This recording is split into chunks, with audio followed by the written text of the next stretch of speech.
Good evening. Welcome to the Advaita channel by the Sangha of Being.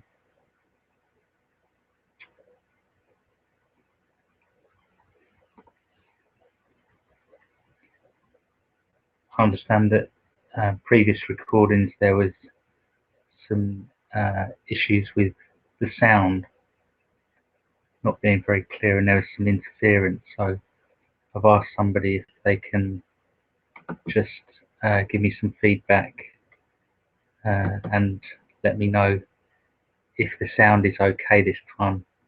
Apparently it sounded like there was some shrieking noise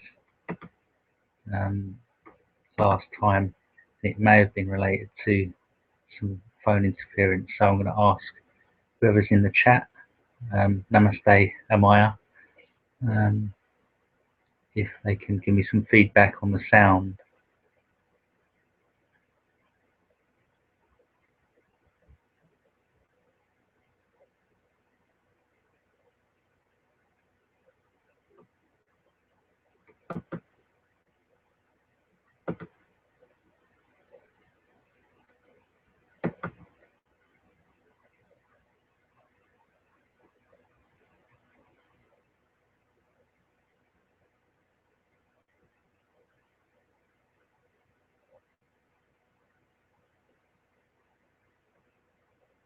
That's fantastic.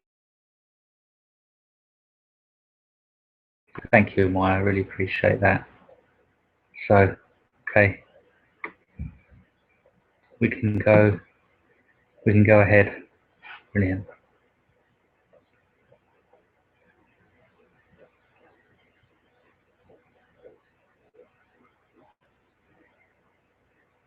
Sadhguru Mujiji Ki Jai, Sadhguru Anantaji Ki Jai, Sangha Ji Ki Jai.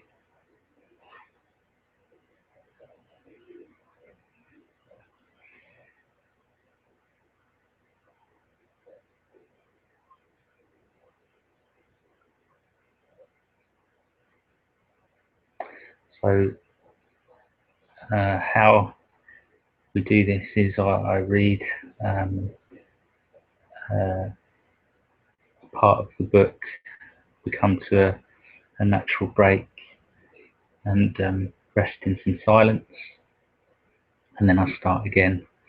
And I just felt actually to read part of the blurb on the back book. It really gives a very clear, precise explanation of, if you've not had any experience of these contemplations before,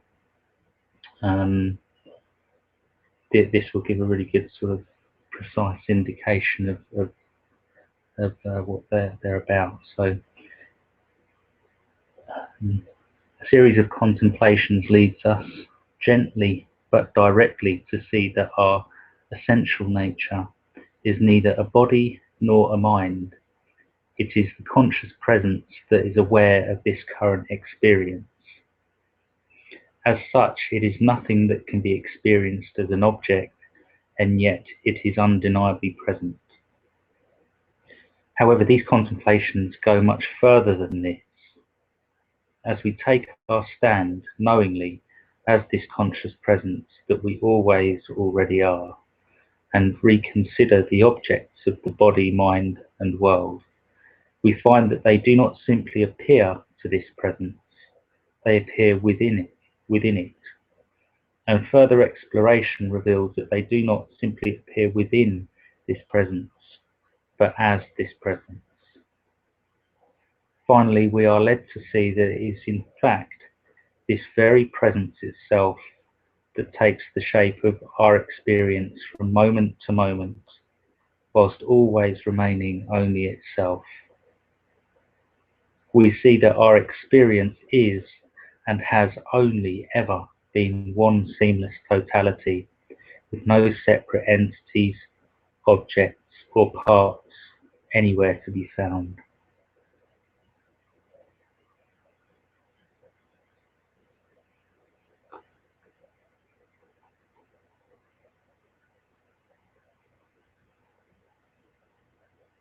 So my prayer is that in this reading together, we will be able to see clearly this truth, experience this truth, and dissolve any sense of separation.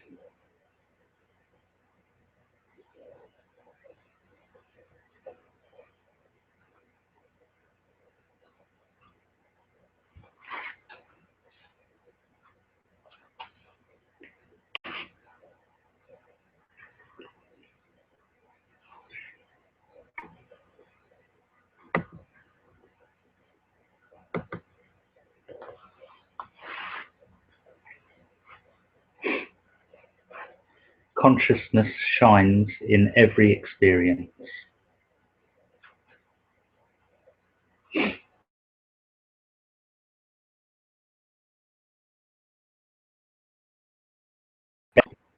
It is the cessation of an activity.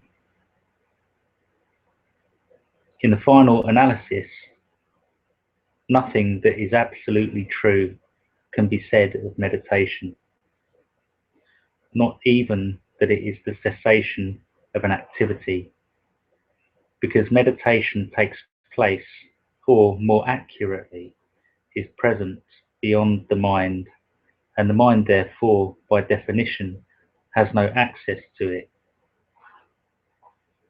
However, in order to understand that meditation is not an activity, we first come to the understanding that it is the cessation of an activity. This understanding is a very efficient tool for undermining the belief that meditation is something that we do. Once we have fully understood that meditation is not an activity, the activity that we previously considered to be meditation will naturally come to an end. At that point, the understanding that meditation is not an activity has fulfilled its purpose and can also be abandoned.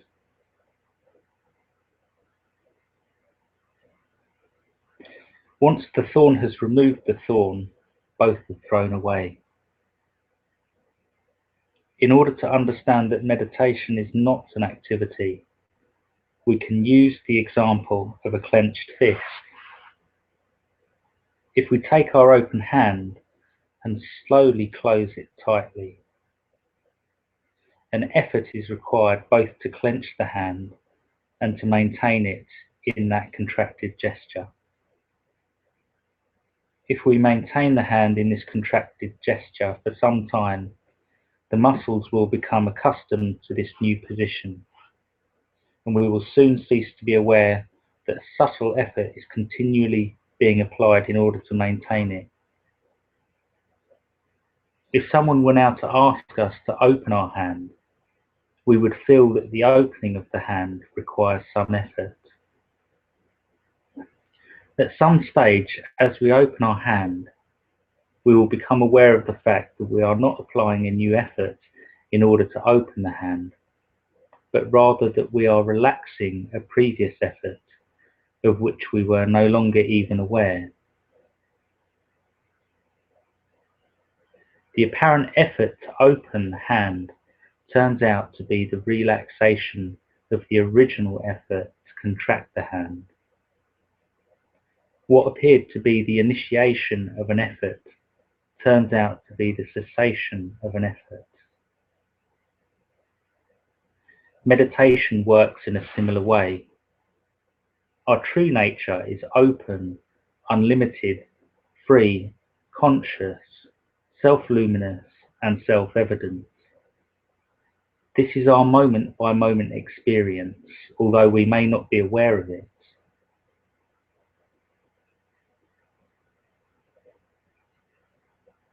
This open, free, unlimited consciousness has contracted upon itself.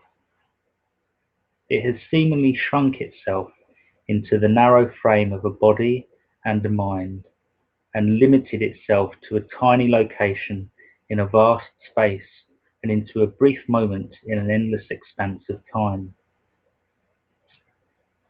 This is the primary self-contraction The open, free, unlimited consciousness chooses from moment to moment of its own free will.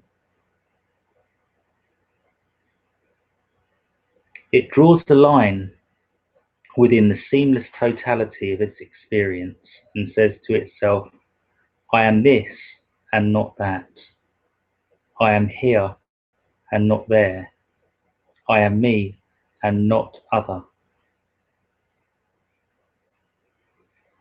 Feeling itself isolated and therefore vulnerable and afraid, this open, free, unlimited consciousness now sets about supporting and protecting its new self-imposed identity as a fragment. To effect this, it reinforces its boundaries with layer upon layer of contraction. At the level of the mind, these contractions are made out of desires and addictions on the one hand, and resistances, fears, and rejections on the other. These are the many faces of our likes and dislikes, the I want and the I don't want. At the level of the body, these contractions are made out of bodily sensations with which consciousness identifies itself.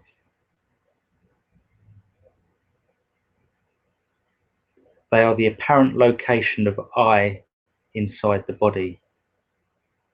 With each new layer of contraction, this open, free, unlimited consciousness forgets its own unlimited nature more and more profoundly, and in doing so throws a veil over itself. It hides itself from itself. In spite of this, there are frequent intrusions into its own self-generated isolation, which remind itself of its real nature. The smile of a stranger, the cry of an infant, an unbearable grief, a brief, desireless moment upon the fulfillment of a desire, a moment of humour, the peace of deep sleep, a pause in the thinking process, a memory of childhood, the transition between dreaming and waking, the recognition of beauty, the love of a friend, a glimpse of understanding. These are moments that are offered to this now veiled presence of consciousness, innumerable tastes of its own freedom and happiness, which remind it briefly of itself before it is eclipsed again by the efficiency of the defences within which it has apparently confined itself.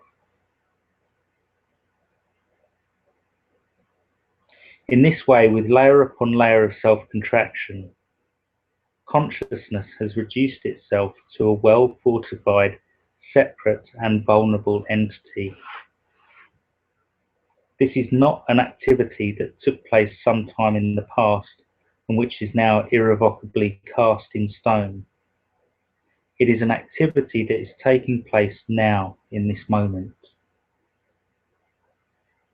This open, free, unlimited consciousness is, without knowing it, doing this very activity of separation.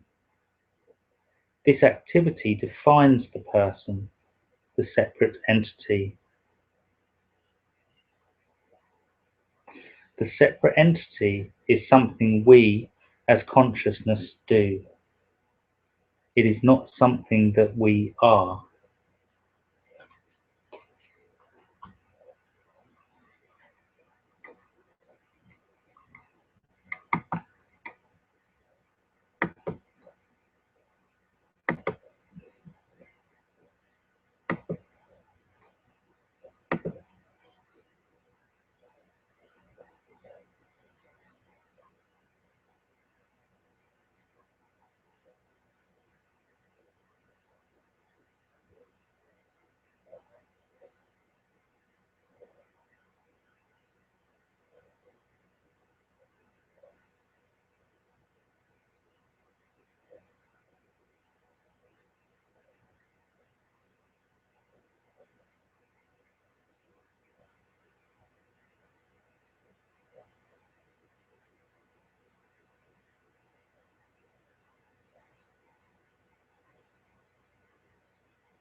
As a result of consciousness contracting upon itself and imagining itself to be a fragment in this way,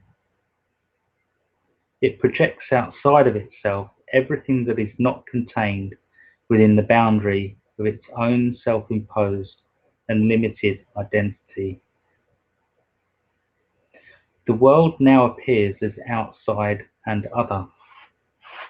It becomes everything that consciousness as a fragment is not.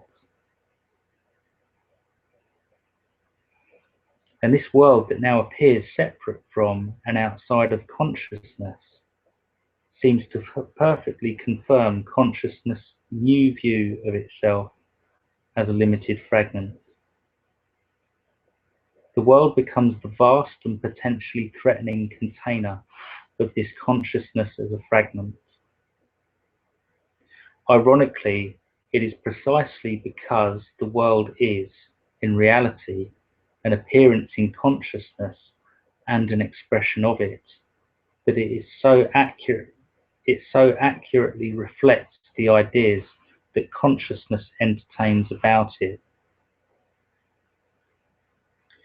If consciousness believes itself to be a fragment, to be limited, to be bound, and to appear in time and space, then the world will appear as the counterpart of that fragment. Having denied itself its own birthright, its own eternal, all-pervading status, consciousness confers this same status on the world of appearances. It bestows its own reality on the world of appearances, and in exchange appropriates for itself the fleeting fragility of that world. It forgoes its own reality as the ground and nature of all experience, and instead projects it onto its own creation, onto the world of appearances. Consciousness exchanges its nature with the world of appearances. It has no alternative but to do this. In fact, consciousness never ceases to experience itself. Embedded within every experience is the taste of its own eternity. However, having conceptualized itself into a limited and separate entity, it has to account for its own intimate experience of presence, of being, elsewhere, and hence confers it on the world, on other. In this way, time and space seem to become the ground and substance of reality, the sine qua non of our experience. And consciousness, in turn, seems to display the intermittent, limited, changing qualities that really belong to the world of appearances. Consciousness forgets that it has done this, that it is doing this, and as a result, the world seems to inherit the characteristics of consciousness. The world seems to become like consciousness, solid, real, permanent, and substantial. And in turn, consciousness seems to give up its own innate qualities and to assume those that rightfully belong to the world of appearances. That is, it seems to become fleeting, momentary, fragile, and insubstantial.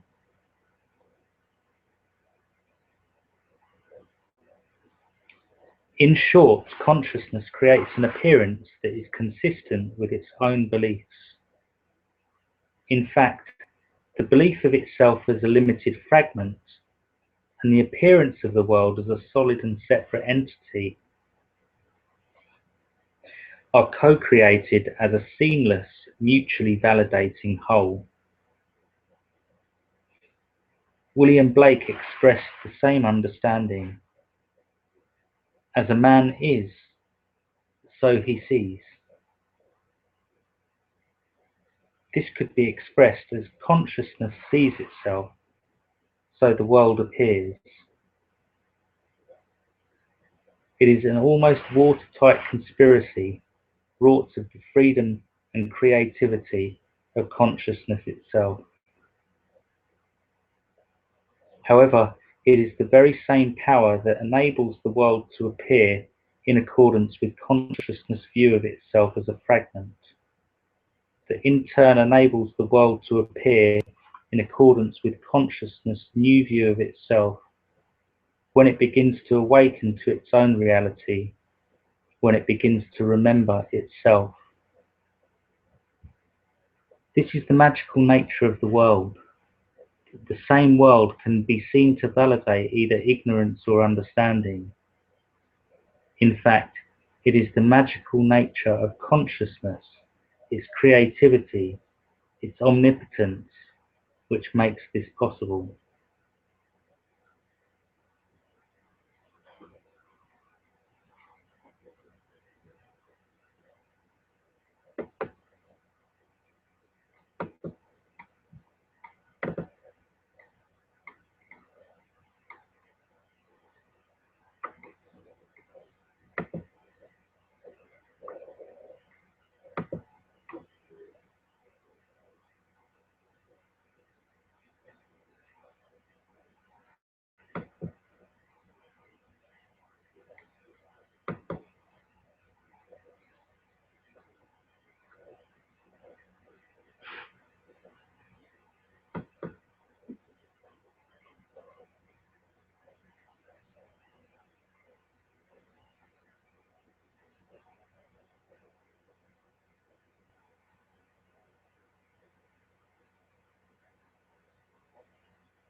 Whether we know it or not, we are always this open, free, unlimited consciousness, and yet sometimes we forget this.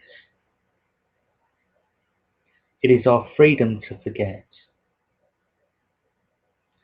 Once we've forgotten, no other freedom is available to us, save the freedom to remember again. Although we are always this open, free, unlimited consciousness, at times we seem to be limited. We feel limited. Consciousness experiences itself as being bound by its own projection. Having projected a boundary within its own unlimitedness, consciousness then identifies itself with that limitation. It forgets its real nature. It falls into ignorance. As a result, consciousness is somehow strange, unknown and unfamiliar, that it has been lost and needs to be found, that it has been forgotten and needs to be remembered, that it is elsewhere, other and apart. Consciousness does not realize that it is already precisely what it is looking for, that it is already itself. It does not see clearly that the very knowingness of whatever it is that is known in any moment,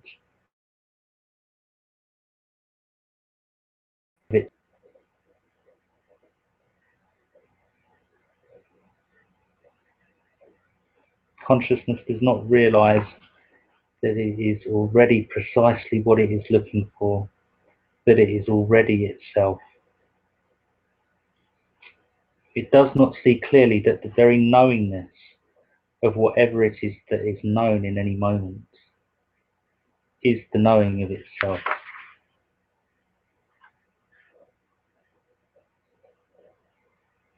However, no matter how deeply consciousness identifies itself with a fragment of its own making, no matter how deep the ignorance and the subsequent thoughts, feelings and activities that are generated by this ignorance, no matter how successfully consciousness conceals its own nature from itself, its memory of itself is always deeper than its forgetting. This is always the case, simply by virtue of the fact that before consciousness seems to become anything other than itself, it is still always only itself.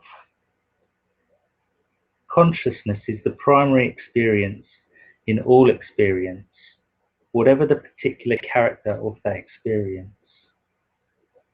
And for this reason, the search for itself, the desire to return to itself, to abide in itself, can never be extinguished.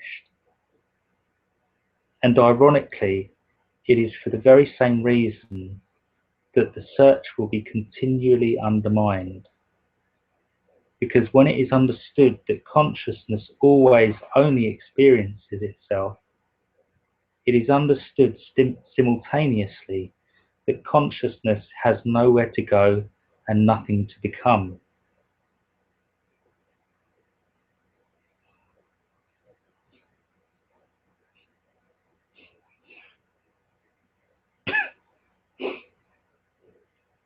Therefore, from the point of view of ignorance, the search is the first step that consciousness takes in the return to itself. From the point of view of understanding, the search is the first step that consciousness takes away from itself. In neither case does consciousness ever go anywhere.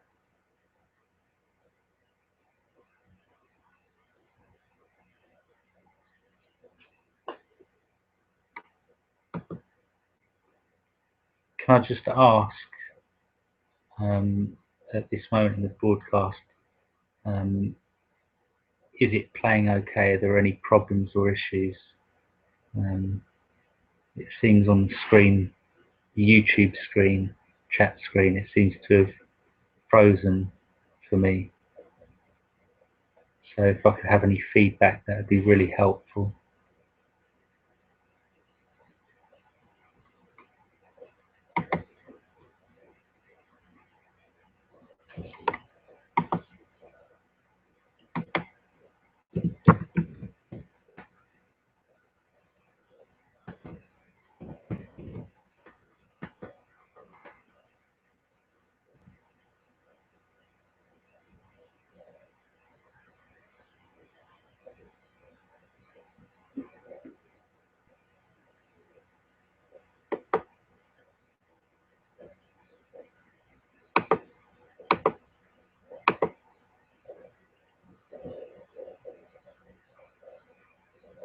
That's lovely. Thank you, Amaya.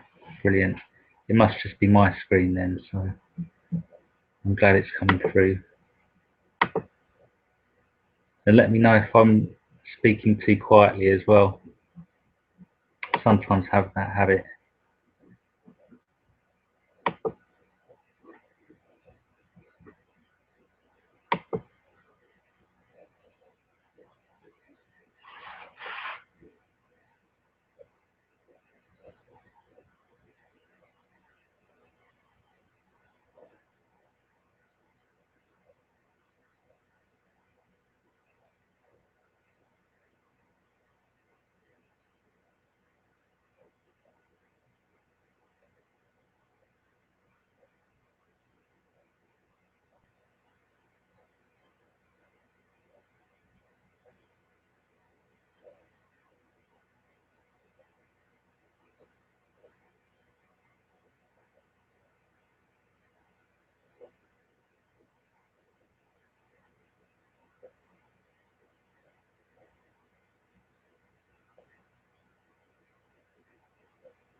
Even when consciousness has veiled itself in a cloak of beliefs, doubts, fears and feelings, the taste of its own unlimited, free and fearless nature is embedded within every experience, and this taste is often experienced as a sort of nostalgia or longing. This longing is often wrongly associated with an event or a time in our lives, often in childhood, when things seemed to be better, when life seemed to be happier. However, this longing is not for a state that existed in the past. It is for the peace and freedom of consciousness that lies behind and is buried within every current experience. What was present then as happiness was simply the unveiled presence of this very consciousness that is seeing and understanding these words.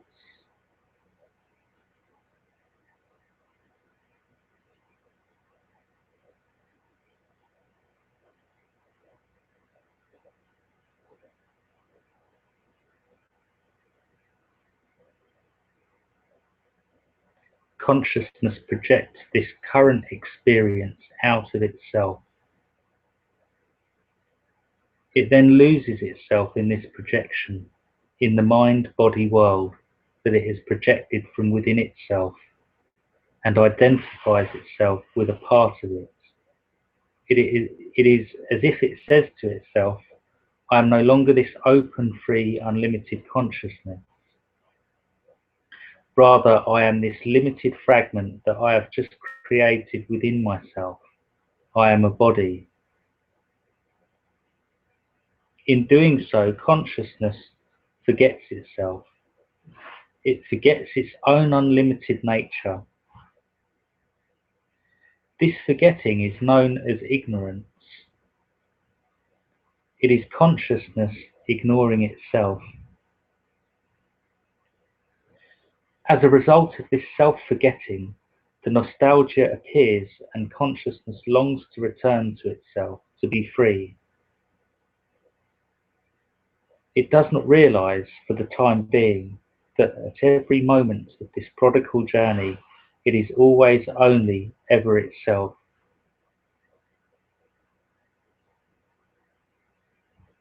Meditation is simply the liberation of this projection from the burden of separation. It is the unwinding of the self-contraction, the unthreading of this web of confusion. Instead of focusing its attention on the limited fragment, on the separate entity it has taken itself to be, consciousness gives its own attention back to itself as it truly is.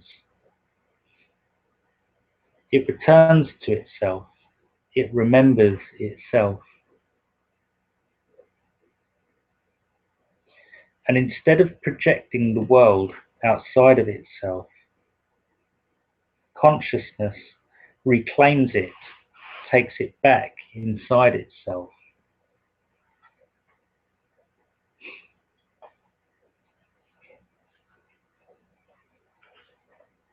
The activity of identifying with a fragment and the activity of projecting the world outside are one and the same activity.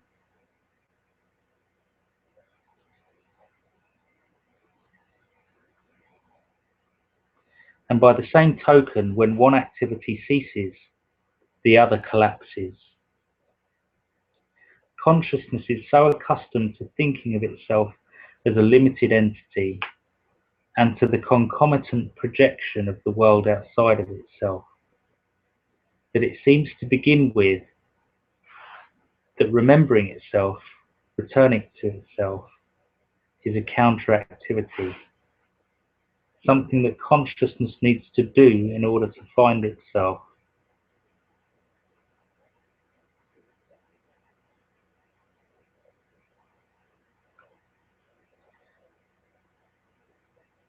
consciousness is so accustomed to thinking of itself as a limited entity and to the concomitant projection of the world outside of itself that it seems to begin with, that remembering itself, returning to itself, is a counter-activity, something that consciousness needs to do in order to find itself.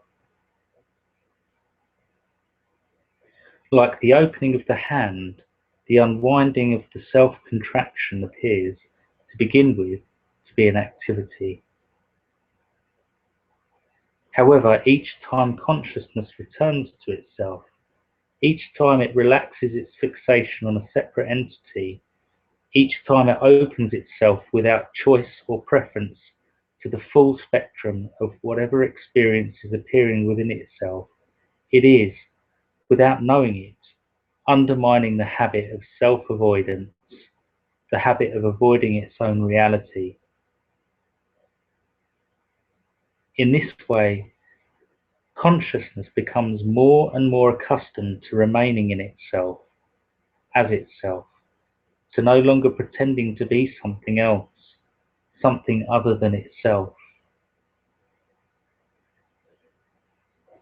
The impulse to contract into the separate entity is progressively undermined. Consciousness stays at home.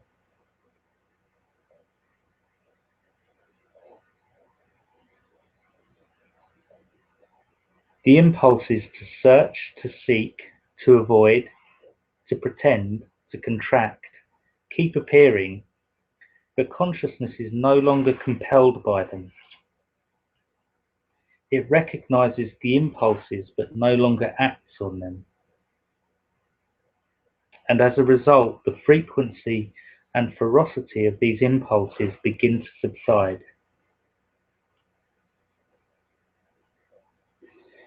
Consciousness no longer goes out of itself towards things. It stays at home within itself, and things come to it.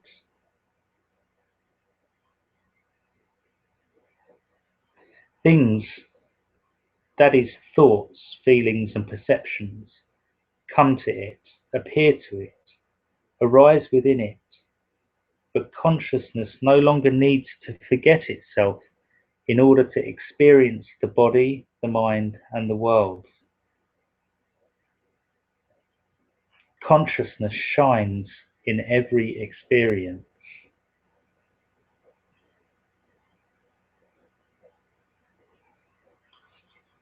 There comes a moment where everything falls into place.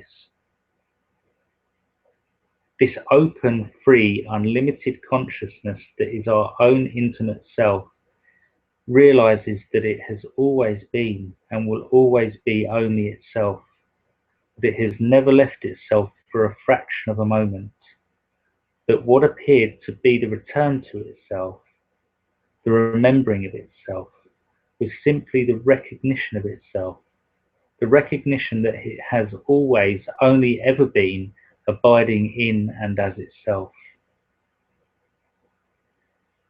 Consciousness realizes that the separate entity that it previously took itself to be is in fact simply an activity that it does from time to time.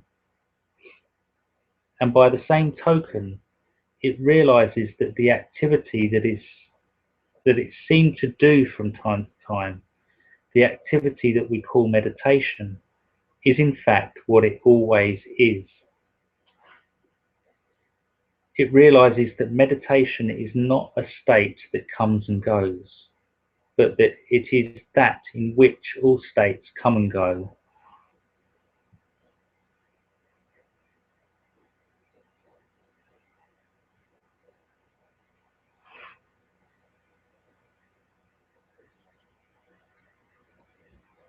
Meditation is simply the natural presence of consciousness, ever present, all embracing, unchanging, unending, unlimited,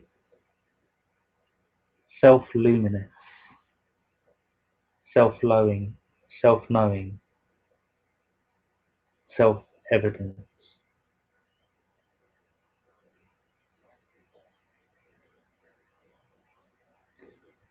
From the point of view of the from the point of view of the limited separate entity, all descriptions of meditation appear as something to be done by that separate entity.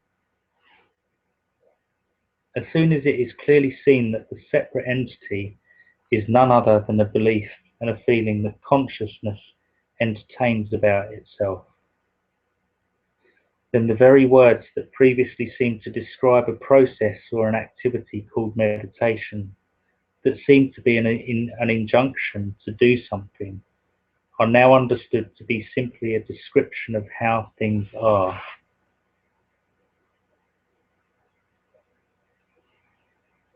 From the point of view of ignorance, the person is what we are, and meditation is something that we do from time to time.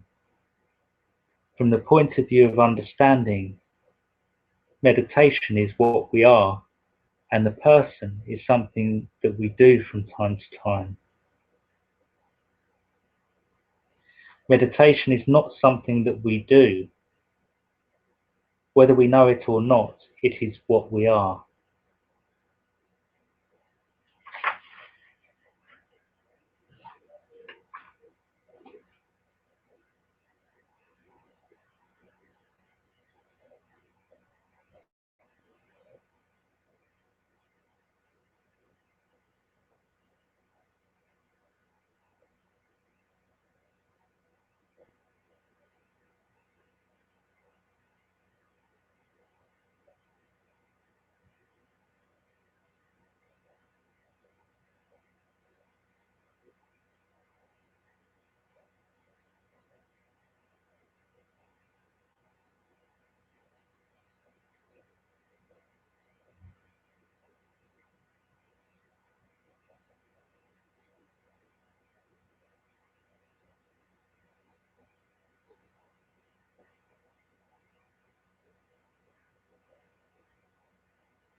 Thank you for joining me on the Advaita channel today.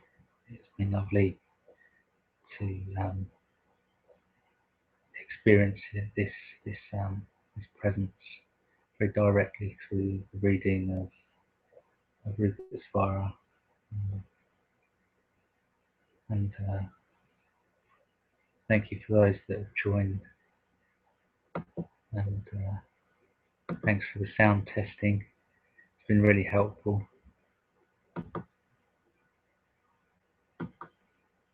And I'll be back up again next week, next Sunday.